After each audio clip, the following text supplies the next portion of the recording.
Good morning. Morning. Yeah, it is still morning. I thought I want to be the first to say good afternoon, and I didn't quite make it. But it's a pleasure to be with you. It's a real honor to be able to partner with you again. It was about 5 years ago that I came to partner with Wally Church when you were meeting in the schoolhouse, and you had the hope and the dream of finding a permanent church home. Just didn't know how to get there. And we talked about the ways to do that, and we came upon the process of a feasibility study to hear from all of the partners and friends of the congregation at that time as to what God was speaking to you. Is it time to launch out? What do we do? And so the majority of members of that group either met with me in person or filled out the feasibility study questionnaire online or in a paper copy. And the congregation decided together, yes, it's time to move out, to step forward. And so the next step then was to raise funds, take commitments, to look at the options that were available, and the end result of all that process was the place that you are now enjoying together as a congregation.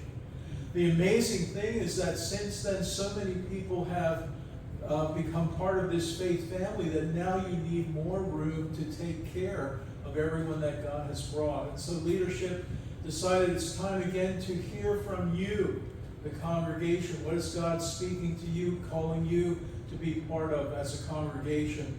And that's why they've invested in my time to come and to hear you and to listen to you and find out what the answer to those questions are.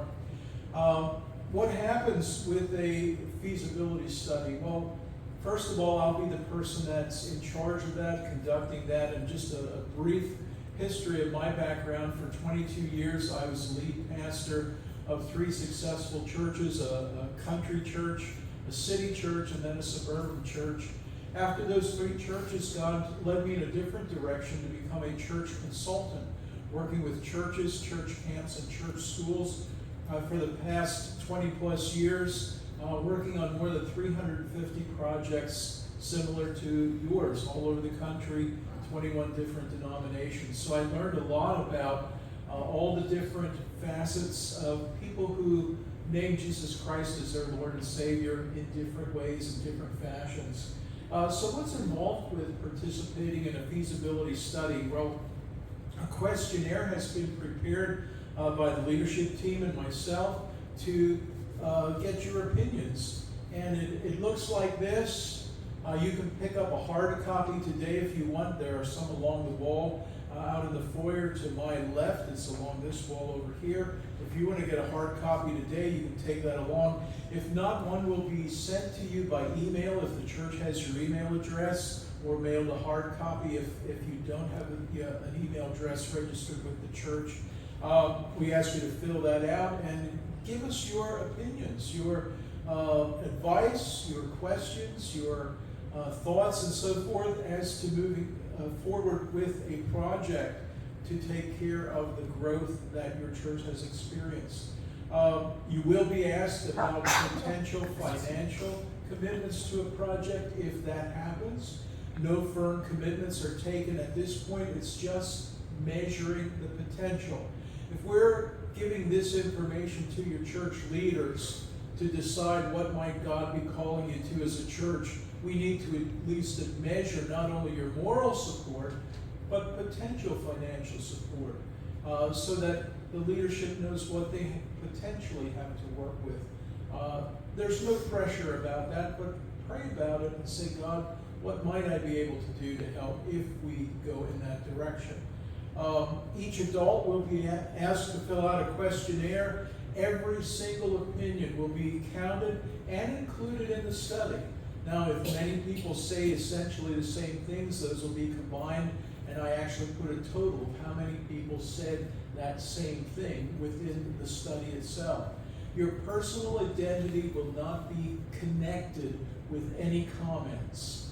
So you can be honest, you can be candid, you can be straightforward, and I want to hear all of that information, because the report that I will write is only based on what you share with me. It's not my guesses, it's not my feelings, it's yours. So I've got to have that information to give your leaders the best report possible.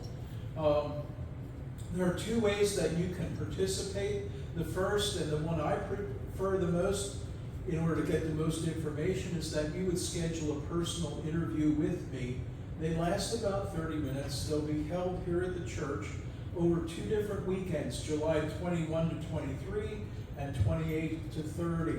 I'll be here Friday afternoon through Friday evening, all day Saturday from morning till evening, and Sunday from 9 to 3. On Fridays, we'll meet in one of the classrooms, and Saturdays there. Sunday, I'm told there's a lower level to the building, and we'll be meeting down there on Sunday mornings while services are happening.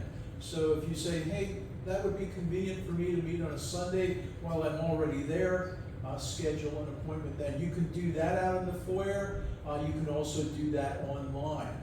So please take advantage of that. The interview process is when I get the most information from you, because I can not only hear your comment, but I can ask you a question like, why do you feel that way? Why are you thinking that way? Not to debate with you, but just to listen.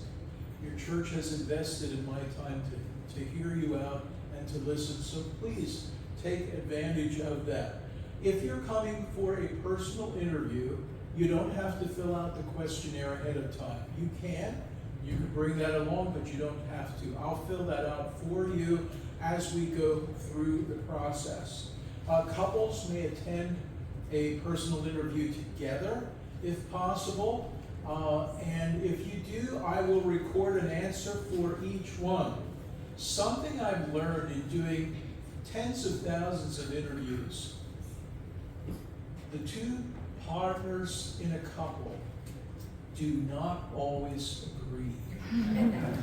Now, I know that's probably news to many of you, but just in case, I will fill out an answer for each one. You can sign up for a time and spend that time with me, about a half hour. If you simply can't schedule that in on one of those 2 weekends, fill out the questionnaire online, fill out a paper copy, and return that to the church. Those will come right to me, and I'll tally those answers together. The deadline to participate is July 31st, so make sure that you participate then. What happens after the study is completed and the interviews are done and the questionnaires are turned in? I'll tabulate the data, I'll complete a report and write it out with observations, conclusions, and recommendations, again, based on the information that you have supplied. Then I'll come back and meet with leaders on August the 16th to address any of the questions and concerns and so forth and answer them. And then on the 27th of August, I'll be back on a Sunday morning like this and share with you, the congregation, the results of the study. You will actually receive a copy of the summary report, which will have a compressed version of all of the information. But after that day, you will also be able to go online if you wish and read the entire study. So none of it's secret information. You'll be able to read all of it. Leaders will then decide what to do, how to do that. If any forward movement is indicated, they will act on that then after the study is completed. Finally, why go to all this trouble? We believe that a feasibility study is the path of good stewardship taught by Jesus himself. In Luke chapter 14, verses 28 to 30, Jesus said, "Suppose one of you wants to build a tower.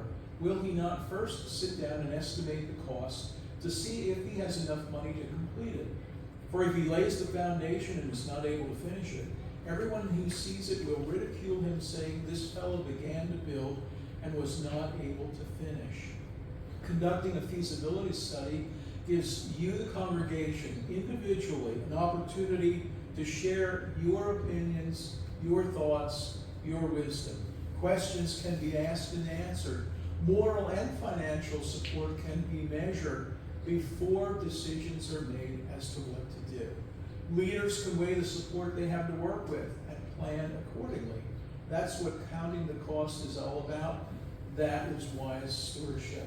So I trust that as many of you as possible will schedule an interview. If you can, fill out the questionnaire online and turn it in. I want to hear from you. That's what I'm counting on, to be able to come back and say, here's what you as a congregation are thinking. So I look forward to seeing you, speaking with you, and hearing your responses. God bless you.